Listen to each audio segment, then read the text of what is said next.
Question number 3, उसके अंदर भी आपको रेशियो ही निकालना है, लेकिन कॉन्सिस्ट अथवा इनकंसिस्ट है वही आपको देखना है। तो मैंने उस टाइम भी बोला था कि कॉन्सिस्ट किसको बोलते हैं, जिसके सॉल्यूशन निकलता है 1 पॉइंट में या इंफिनिटी में।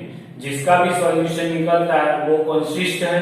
अगर सॉल्यूशन नहीं निकलता है यानी दोनों लाइन पैरेलल है तो सॉल्यूशन नहीं मिलेगा, तो वो क्या है, इनकंसिस्ट है।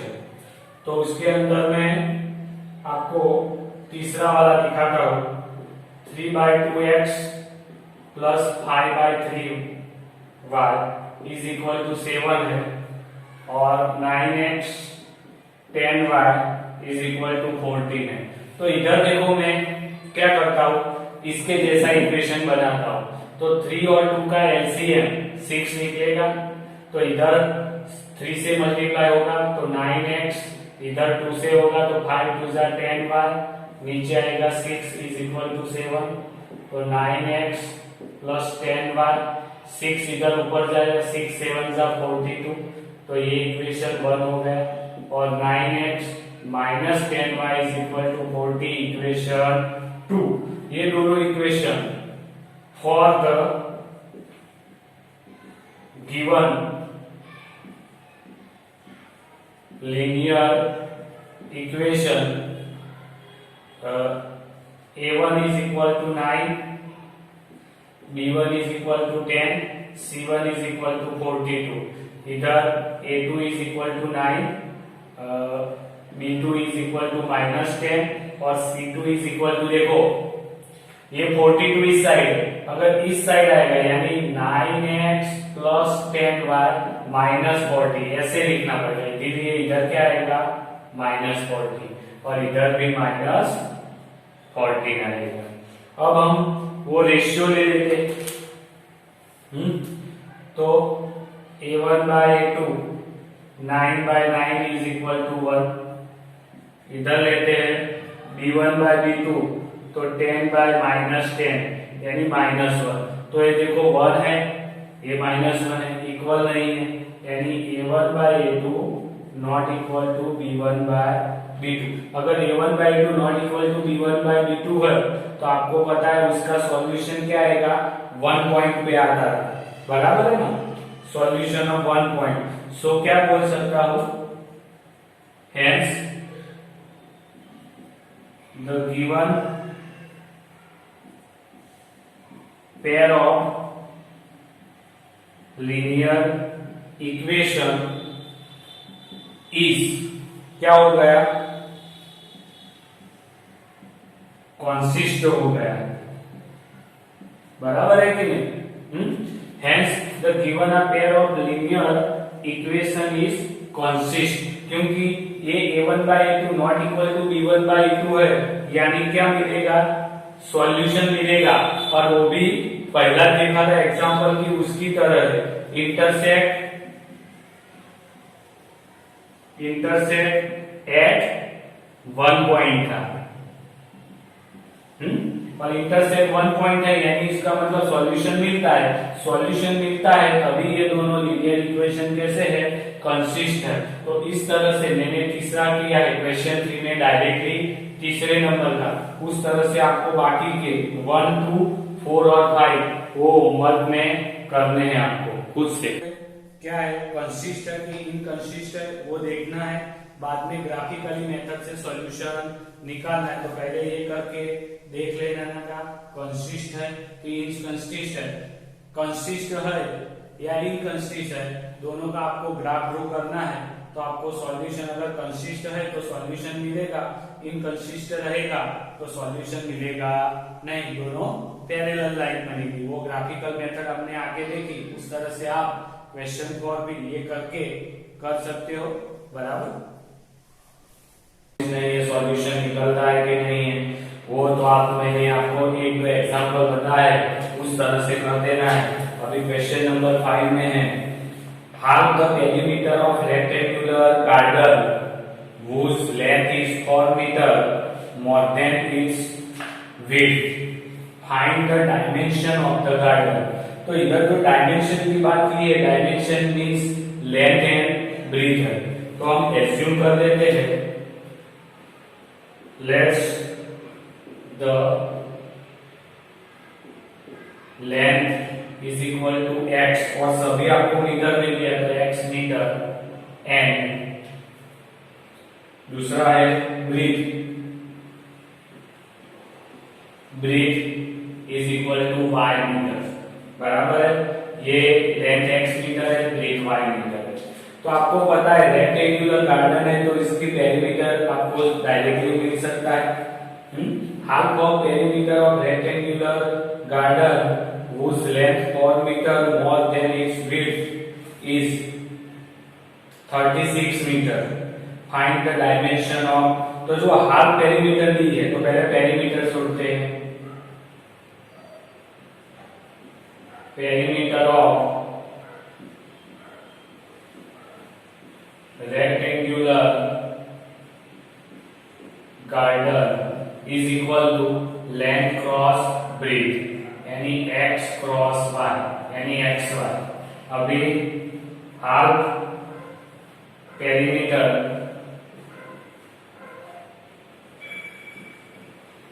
इज इक्वल टू 36 है, हाफ पेरीमीटर। तो पेरीमीटर दिए तो उसके हाफ पेरीमीटर है x/2 इज इक्वल टू 36 हुआ।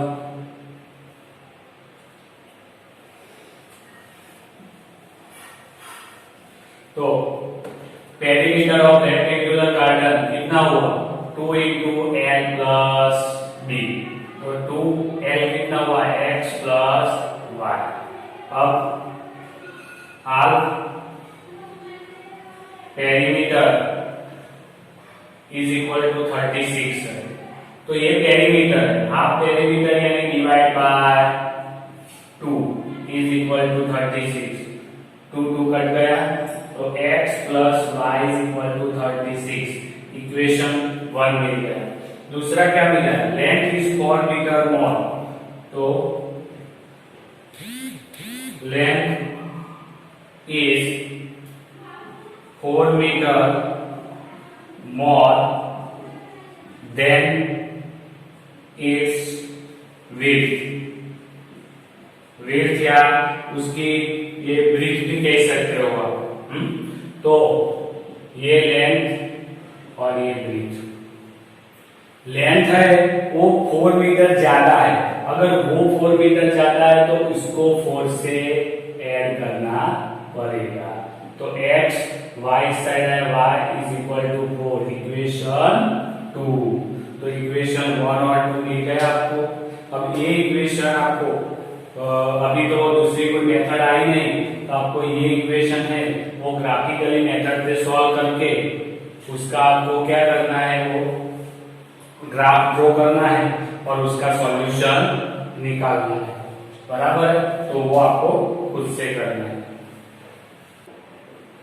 अभी क्वेश्चन नंबर 6 है जिसके अंदर आपको एक लीनियर इक्वेशन दिया हुआ है। तो linear equation 2x plus 3y minus 8 is equal to 0, तो इसके आपको a1 क्या मिलेगा 2, b1 क्या है 3 और c1 क्या है -8। अभी क्या बोला है कि इसके अंदर आपको जियोमेट्रिकली रिप्रेजेंट करते हैं तो फर्स्ट इंटरसेक्टिंग लाइन मिलनी चाहिए। कैसी इंटरसेक्टिंग लाइन, तो आपको पता है इंटरसेक्टिंग लाइन होए तब इक्वेशन क्या आएगा, a1 by a2 not equal to b1 by b2 होगा। आपके पास a1 है और b1 भी है, लेकिन a2 और b2 नहीं है। तो मैं एज्यूम करता हूं, assume that a2 is equal to a1 क्या है तो 2 लिया है, तो a2 में लेता हूं शायद 5, बराबर है, और b2 लेता हूं 3। तो देखो a1 by a2 कितना हुआ, a1 2, a2 कितना 5, जबकि b1 by b2 तो b1 कितना है 3 और इधर b1 मैंने लिया 3, तो उसका आंसर 1 आता है। तो ये दोनों सेम नहीं है। उसका मतलब आपको इंटरसेक्टिंग लाइन मिलेगी। तो दूसरा इक्वेशन आपको क्या मिलेगा, तो अनदर इक्वेशन। अब C1 C2 क्या लेंगे, C1 तो है, अब C2 आप कोई भी ले लो, जैसे कि मैं लेता हूं 10, तो अनदर इक्वेशन क्या होगा, A2x B2y plus C2 equal to 0 है। तो A2 की जगह पे मैंने क्या लिया, 5x 3y plus 10 is equal to 0। तो ये मेरा दूसरा इक्वेशन आ गया। तो ये इक्वेशन और ये इक्वेशन दोनों एक दूसरे को इंटरसेक्ट लाइन मिलेगी, क्योंकि रेशियो से हमारा नहीं मिलेगा। इस तरह से करना है। दूसरा है पैरेलल लाइन।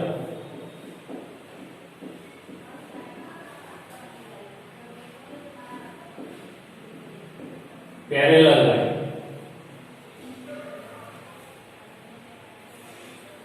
तो देखो पैरेलल लाइन के लिए क्या है, A1 by A2 is equal to B1 by B2, but A1 by A2 not equal to C1 by C2। तो A1 A2 तो आपको ये सब मिल गए। एज्यूम करता हूं, एज्यूम दैट A2 कितना लेता हूं, A1 2 है, तो A2 लेता हूं मैं और B1 3 है ना, 2, तो इधर लेता हूं मैं 6, बराबर है। अब B2 कितना लेता हूं, 9। क्यों, तो आपको पता है A1 by A2, तो A1 by A2 तो कितना होगा, 2 by 6, कितना मिलेगा, 1 by 3। जबकि इधर B1 by B2, तो B1 कितना है, 3, B2 कितना है, 9, तो 3 3 जाएगा 3, तो 1 by 3, ये दोनों इक्वल आ गए। अब C1 by C2 इक्वल नहीं होना चाहिए, तो A1 by A2 का रेशियो 1 by 3 आता है, तो C1 क्या लेंगे, C2, तो इस तरह से C2 में क्या होगा, तो C1 -8 है, तो मैं ले लेता हूं -2। तो देखो C1 by C2 is equal to -8 upon -2, तो आंसर आता है 4। तो ये इसके इक्वल नहीं है, तो ये रेशियो के थ्रू आपको ये मिल गया। तो अनदर इक्वेशन क्या आएगा, A2x B2y plus C2 equal to 0। तो A2 मैंने क्या लिया, 6x, B2 9y और C2 क्या लिया, -2 इज इक्वल टू 0।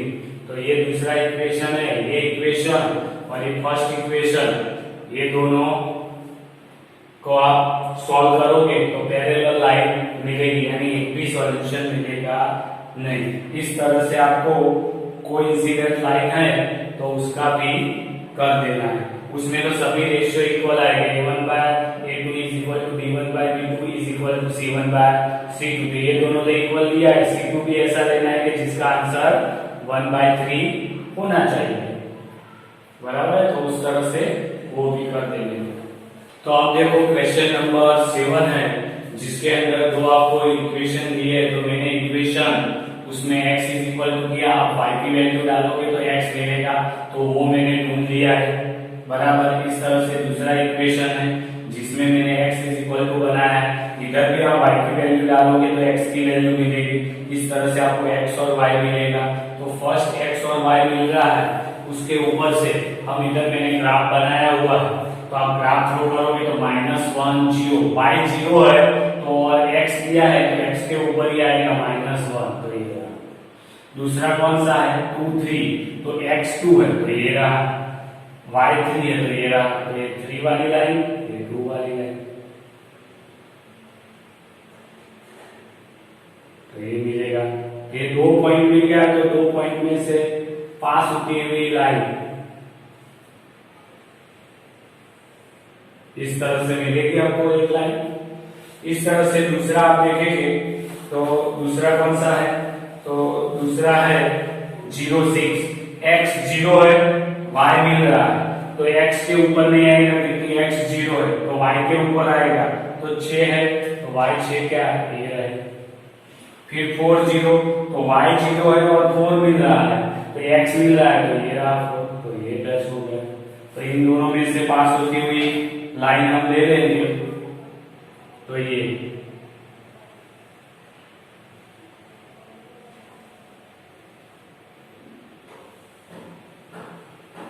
बराबर है। दोनों लाइनों में, दोनों लाइन कहां टच करती है, 2 3 पॉइंट पे, यानी इसका सॉल्यूशन क्या हुआ, तो ये जो है, तो आपको क्या बोला है इसमें, triangle format line x axis से विद द ट्रायंगल रेगुलर, तो वो एक्स अक्ष को कहां टच करती है, देखो ये पॉइंट, तो ये कौन सा हो गया, 4 0, ये टच करती है, तो ये आपको शेडेड पोर्शन यानी ट्रायंगल मिल गया पूरा। ये कौन सा हो गया, तो देखो -1 0 हो गया, बराबर है ना। तो आपको ट्रायंगल के तीनों पॉइंट्स मिल गए। ट्रायंगल के तीनों पॉइंट्स कौन से हो गए, तो -1 0 फर्स्ट, सेकंड हो गया 4 0 और थर्ड हो गया 2 3। तो ये आपको शेडेड पोर्शन भी मिल गए, तो वही करना है उसको।